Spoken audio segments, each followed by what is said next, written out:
My dear students, আজ তোমাদের জন্য ভয়েস চেঞ্জ সিরিজের এপিসোড 6 নিয়ে এলাম। Sentence structure 6।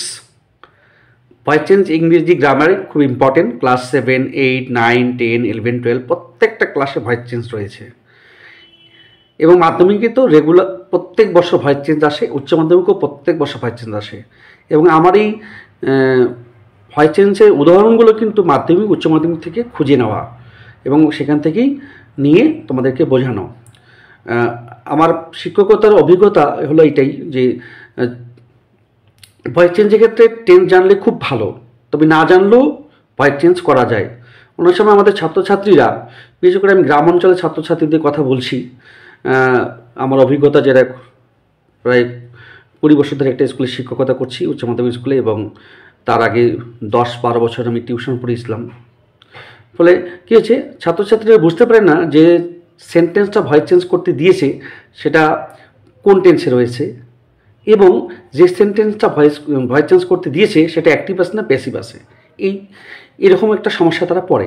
আমার এই সেন্টেন্স স্ট্রাকচার শিখলে যে সেন্টেন্সটা ভয়েস চেঞ্জ করতে দিয়েছে সেটা কোন টেন্সে রয়েছে না বুঝলেও চলবে, এবং যে সেন্টেন্সটা ভয়েস চেঞ্জ দিয়েছে সেটা অ্যাক্টিভ আছে না প্যাসিভ আছে সেটাও না বুঝলে চলবে। কারণ মাধ্যমিক উচ্চ মাধ্যমিকে যখন ভয়েস চেঞ্জ দেয় তখন শুধু ব্র্যাকেটে থাকে চেঞ্জ দ্য ভয়েস, অ্যাক্টিভ না প্যাসিভ সেটা কিন্তু বলা থাকে না। ফলে অ্যাক্টিভ আছে না প্যাসিভ আছে সেটাও না জানলেও চলবে। সেন্টেন্স স্ট্রাকচারগুলো আমি যেভাবে দিলাম সেইভাবে যদি মনে রাখতে পারো তাহলে voice change is very very easy. এখানে আজকের বিষয় এপিসোড 6, সেন্টেন্স স্ট্রাকচার 6। কী রয়েছে সেন্টেন্স স্ট্রাকচার 6-এ? যদি এরকম আসে সাবজেক্ট হ্যাভ বা হ্যাজ বা had plus V3 plus object plus others, তাহলে নিচেরটা করতে হবে। অবজেক্ট হ্যাভ বা হ্যাজ বা had plus been plus V3 plus others plus by plus subject. আর যদি এটা আসে তাহলে এটা করতে হবে। একটা উদাহরণ দিয়ে বোঝাচ্ছি আমি। কী রয়েছে প্রথম উদাহরণটা? I have received the invitation card. ব্র্যাকেটে কি বলছে? Change the voice. কি রয়েছে? আইটা সাবজেক্ট, হ্যাভটা যেমন রয়েছে সূত্রে অক্সিলারি ভার্ব হিসাবে, রিসিভটা V3, দ্য ইনভাইটেশন কার্ডটা হচ্ছে অবজেক্ট। তার মানে উপরেরটা রয়েছে এসেছে, নিচেরটা করতে হবে। তাহলে প্রথমে কি? অবজেক্ট, তাহলে অবজেক্ট লিখলাম দ্য ইনভাইটেশন কার্ড। তারপরে হ্যাভ হ্যাজ হ্যাড, কি হয়েছে? হ্যাভ এসেছে, হ্যাভ আসলে কিন্তু হ্যাভ বিন বা হ্যাজ বিন, মানে হ্যাভ বা হ্যাজ হবে, তারপরে বিন বসবে। আইয়ের পরে হ্যাভ বসে, কিন্তু দ্য ইনভাইটেশন কার্ড এক বচন সিঙ্গুলার নাম্বার, তাই হ্যাজ বসেছে, তারপরে বিন, এই যে সূত্রে বিন। তারপরে ভার্বের থার্ড ফর্ম করাই আছে। থার্ড ফর্ম মনে রাখবে, কোনো বাক্যে যদি ভার্বের আগে হ্যাভ হ্যাজ হ্যাড থাকে তাহলে সেটা কিন্তু থার্ড ফর্ম করাই আছে, বুঝে নিতে হবে। সুতরাং সেটাই বসাই দেবে রিসিপ্ট। তারপরে হচ্ছে আদার্স নেই, বসাবে না, বাই বসাও, সাবজেক্ট আইটা এদিকে আসলে মি হবে। দ্বিতীয় উদাহরণ কি? A politician had played a dirty game, change voice. কী রয়েছে? এই পলিটিশিয়ানটা হচ্ছে সাবজেক্ট, হ্যাডটা অক্সিলারি ভার্ব, প্লেডটা ভার্ব 3, এ ডার্টি গেমটা অবজেক্ট। তার মানে উপরে একটা এসেছে, নিচেরটা করতে হবে। একই নিয়ম। প্রথমে হচ্ছে কি? Object a dirty game. Had been থাকলে মনে রাখবে সোজা হ্যাড থাকলে সোজা হ্যাডবিন হবে। হ্যাড যদি বাক্যে থাকে তাহলে কিন্তু হ্যাডবিন হবে সোজা একদম। তাহলে এই ডার্টি গেম হ্যাডবিন, ভার্বের থার্ড ফর্ম করা আছে প্লেড বাই প্রিপোজিশন, আর সাবজেক্ট হচ্ছে a politician, full stop. 3 number উদাহরণ কি? The problem has been solved by the local boys. এবার কিন্তু দেখো, লক্ষ্য করো, দ্বিতীয়টা এসেছে সেন্টেন্স স্ট্রাকচারের। দ্বিতীয়টা কি?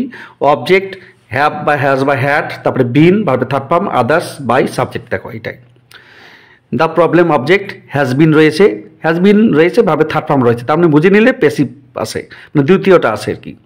তাহলে কি হলো? হ্যাজ বিন রয়েছে, সলভড রয়েছে, ভার্বের থার্ড ফর্ম, বাই আছে, প্রিপোজিশন, তারপরে হচ্ছে দ্য লোকাল ভয়েসটা সাবজেক্ট।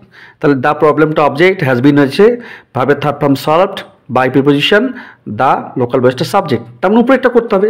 উপরেটি কি? প্রথমে আছে সাবজেক্ট, তাহলে সাবজেক্ট এখানে কি আছে? The local voice, local voice লিখলাম। তারপরে কি রয়েছে?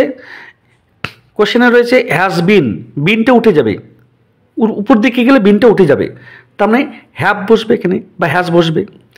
তাহলে দ্য লোকাল ভয়েস যেহেতু প্লুরাল নাম্বার বহু বচন সাবজেক্ট, তাহলে হ্যাভ হবে। এবার হ্যাভ বসলে ভাবে থার্ড ফর্ম আসেই করা, সলভড।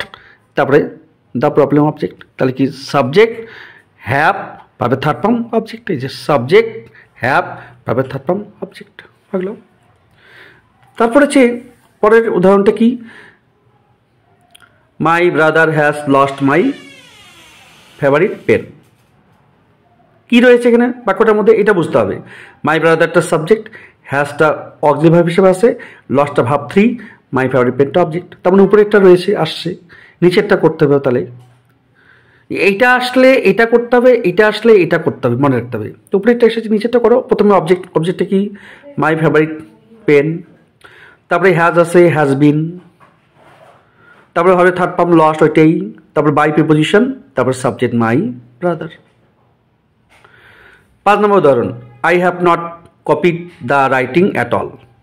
কী রয়েছে তাহলে, আইটা সাবজেক্ট, হ্যাভ নটটা অক্সিলারি ভার্ব, কপিডটা ভার্ব 3, দ্য রাইটিংটা অবজেক্ট, অ্যাট অলটা আদার্স। তার মানে উপরেরটা আসছে, নিচেরটা করতে হবে। তাহলে প্রথমে অবজেক্ট দ্য রাইটিং, হ্যাভ আছে, তাহলে হ্যাভ বাই হ্যাজ হবে, এখানে এখানে হ্যাজ হবে। হ্যাভ নট আছে, এখানে হ্যাভ বাই হ্যাজ হবে, হ্যাজ নট হলো has not. The writing has not, যেহেতু রাইটিংটা সিঙ্গুলার নাম্বার তাই হ্যাজ নট বসলো, হ্যাজ নট। বিন, বিন সূত্র হিসেবে বসে বিন। তারপরে হচ্ছে ভাবে থার্ড ফর্ম কপিড, তারপরে আদার্স হচ্ছে কি অ্যাট অল, তারপরে বাই প্রিপোজিশন, আইটা এদিকে আসলে মি। আরেকটা উদাহরণ রয়েছে কি, he has worked out the answers carefully. Change voice, এটা 2019 সালে আসছে। এটা তোমাদের বাড়ির কাজ থাকলো। তবে আমি সেন্টেন্স স্ট্রাকচারটা করে দিয়েছি লাল কালি দিয়ে, দেখো। হিটা সাবজেক্ট, হ্যাজটা অক্সিলারি ভার্ব, ওয়ার্কড আউটটা ভি3, দ্য আনসার্সটা অবজেক্ট, কেয়ারফুলিটা আদার্স। এখানে উদাহরণটা কী হবে আমাকে কমেন্টে জানিও, কমেন্ট করে আমার এই ভিডিওর নিচে কমেন্ট করে জানিও।